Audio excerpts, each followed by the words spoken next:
മാർച്ചിലെ higher secondary പൊതുപരീക്ഷകൾ നടത്താൻ വിദ്യാഭ്യാസ വകുപ്പിൽ പണമില്ല. പരീക്ഷാ ചെലവിനുള്ള പണം സ്വന്തം അക്കൗണ്ടിൽ നിന്നെടുക്കാൻ പൊതുവിദ്യാഭ്യാസ ഡയറക്ടറുടെ നിർദ്ദേശം. ടി.എസ്. ഹരികൃഷ്ണൻ വിവരങ്ങളുമായി നമുക്കൊപ്പം ചേരുന്നു. ഹരി, ഇനി 1.5 മാസം തികച്ചില്ല. എവിടെ നിന്ന് എങ്ങനെ പണം കണ്ടെത്തും?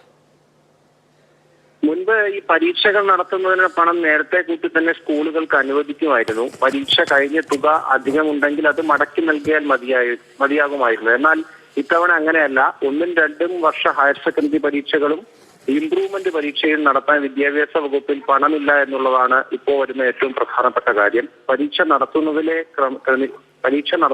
ക്രമീകരിച്ചിട്ടുള്ള ഈ ഡയറക്ടറേറ്റിലെ ഹെഡ് ഓഫ് അക്കൗണ്ട് കാലിയായതാണ് ഇതിന് കാരണം.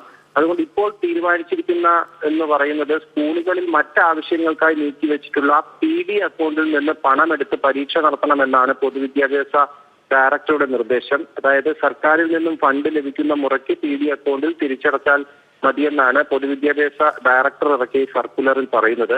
പൊതുപരീക്ഷകൾക്കായി കുട്ടികളിൽ നിന്നും സർക്കാർ പ്രത്യേകം ഫീസ് ഈടാക്കാറുണ്ട്.